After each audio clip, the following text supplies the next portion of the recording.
Well, the drawers are coming out. I already pulled the drawers themselves out. This was the one that went all the way back, and this is the half drawer.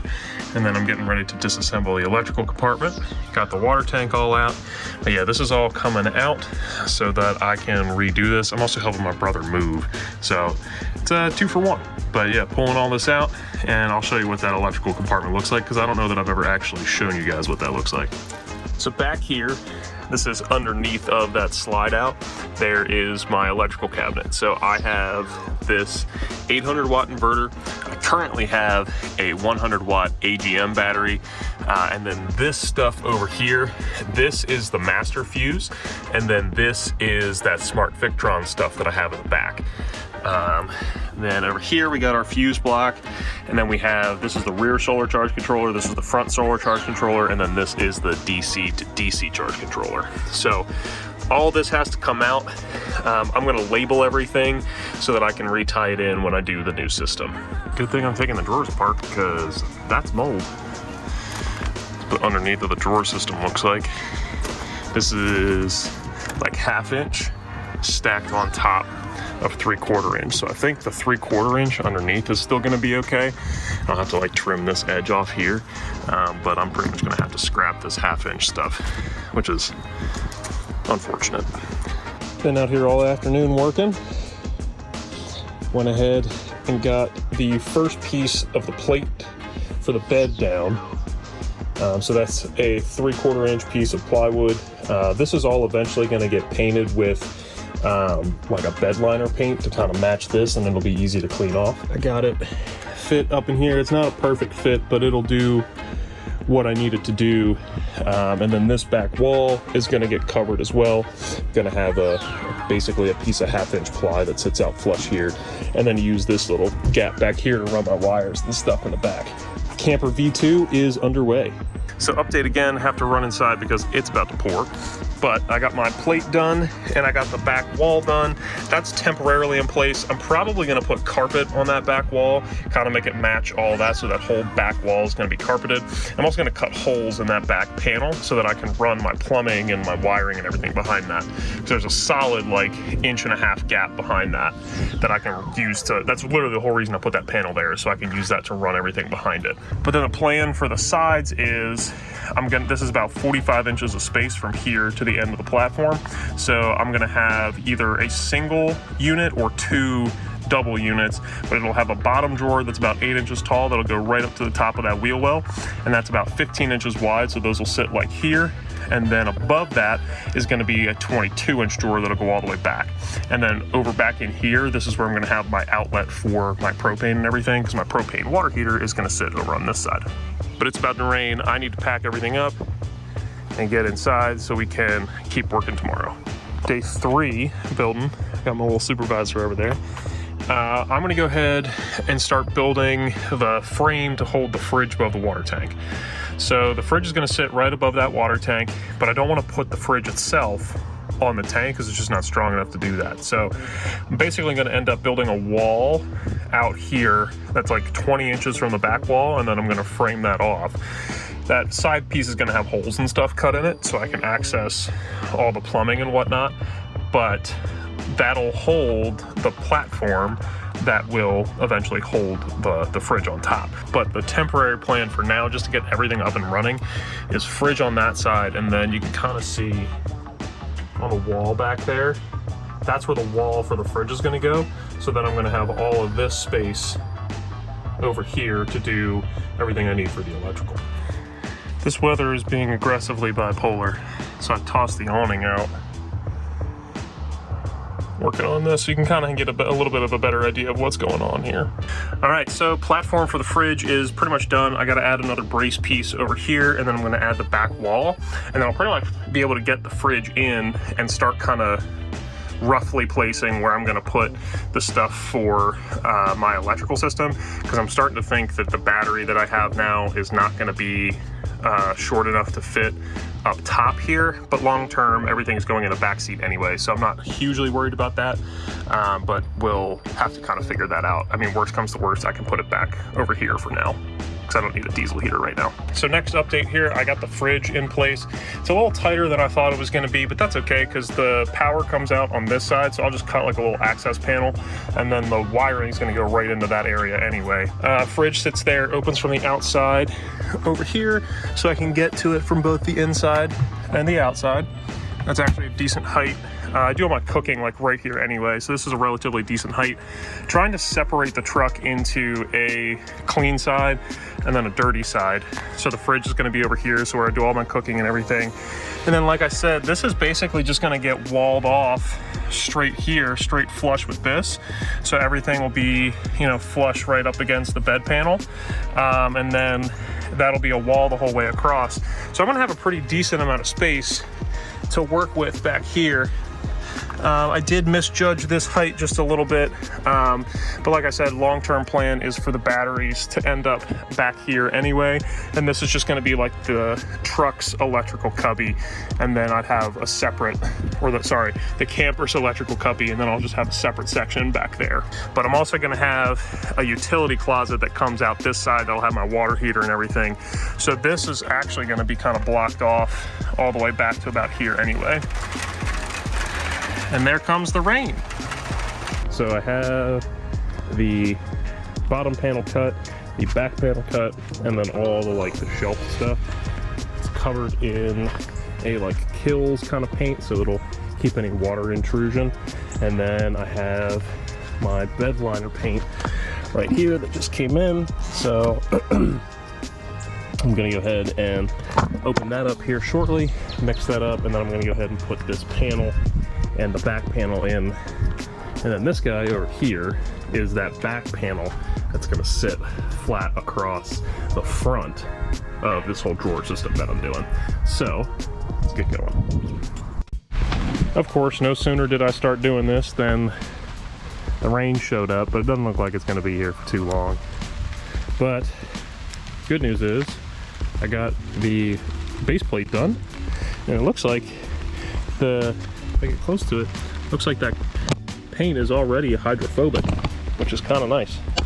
So I'll probably roll over it all again once it stops raining. Like I said, shouldn't be too terribly long here. But yeah, base plate's got a coat on, and now I got to do the back plate and then everything else, and then hopefully have this installed in the truck by tonight. Back panel's covered, main panel's covered. Once that stuff dries, then that'll go in. This panel is that back wall that I was mentioning before, but now it's just a matter of letting the paint dry, coming back, double checking and making sure I don't have to do another coat. So back plate is in.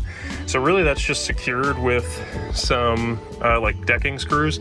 There's one there, one there, one there, and one there, but that's basically the flat plate of everything. So it's the next day now. It's about 8 a.m. Nice and cool, so I'm gonna try to get some work done quick. Now, unfortunately, it did rain and I left everything open because this stuff smells horrendous. So I pretty much had to leave that open. Now, you're probably wondering why that doesn't have bed liner on it, because that's gonna get a panel put up against it. So I didn't want any kind of like rough material. I already kind of put a little too much there, but I didn't really want any rough material in between those two panels. In there just to test fit it, and then this is the fill line hose which runs down behind this wall here and then over to here. So I think right now what I'm going to end up doing is putting the vent line on, and then also putting the pump in here.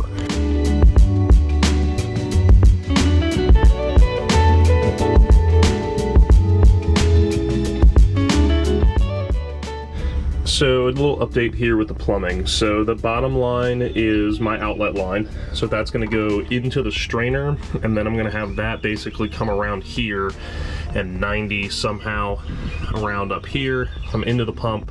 Pump's on the opposite side, and then it's gonna come out here. This is the outlet, and then this theoretically can go straight up into the cabinet that's going to sit above it, but we're going to have to wait and see. So I'm just going to kind of rough that in, just put like a big piece of tube off of it so I can come back and fix it up later.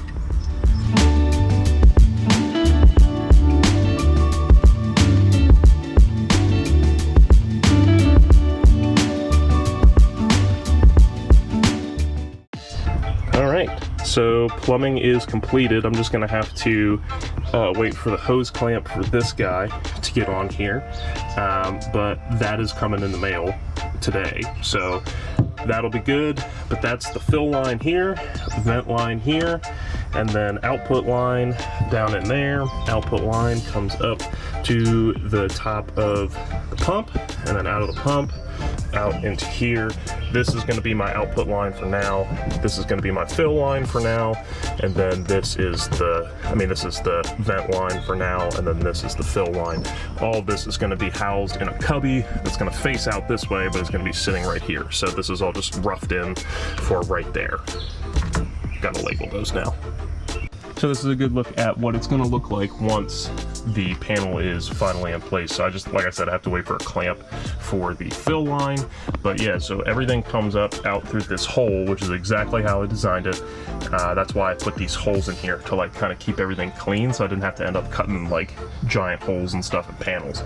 But then the battery is going to live in here, and then this panel is this front wall. So once I get the fridge put in here, then I'll be able to put that front wall on, kind of secure it in place, and then I'll be able to start wiring up all the electrical. But for now, I got to take a little bit of a break because I got like actual work to do, and plus the parts haven't gotten here yet, so I have to wait for them anyway. So I'm gonna go ahead and go inside, cool down a little bit because it's starting to warm up, and then I'll be able to come back out later on before I head to work, and then be able to wrap up. Fridge and wall are in, so I also went ahead and I bought one of these aux beam controller things because it's kind of set up like the Switch Pros, but it only costs like 130 bucks. So I went ahead and bought that just to test it out because I figured if it could last back here, I could, you know, use that as my test. But yeah, back wall is in. So now it's time for electrical. So I went ahead and I put quick disconnects here. I put Anderson connections on my solar lines. So this one was originally going to my rear solar charge controller, and this one was going to the front. And the front one was almost never on. It was pretty much always in float because the front battery gets charged pretty much all the time. So what I wanted to be able to do was, one, make it so I could disconnect this quickly if I wanted to, because like if I want to take the canopy off, I want to be able to just pop it all off. But two, also be able to combine both of these. So I could theoretically have 300 watts go to my back battery if I needed to. Or if my front battery needed charging, I could just do the same thing, but for the front battery. But for right now, I got this little doohickey here, so I went ahead and basically made a Y splitter for that solar line, so now I can charge my back battery at 300 watts instead of 200. So I went ahead and got a decent amount of the electrical done today too.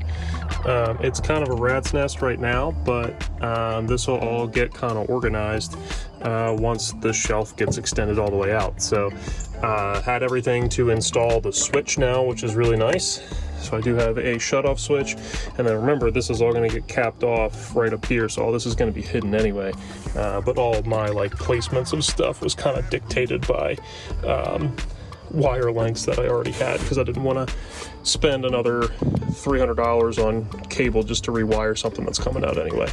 So this morning I went ahead and I added another quick disconnect for the actual camper's 12 volt, and then finally wired up the rest of the switch, and then went out and got hardware for the new lithium battery, and it all works. So theoretically, if I take this switch and cut it, yep, so that works perfect. So the camper is now fully quick disconnectable. So this is the two solar lines coming off the roof. So those are quick disconnect, and then this is the main power to the treehouse itself. So this line now runs back. I'm gonna have to manage this a little bit, but it runs back to where the input is back there. So this is gonna get strung up there, but quick disconnect here, quick disconnect here, quick disconnect here. And then this is just two Phillips head screws, one right here, and boom. Camper can come right off.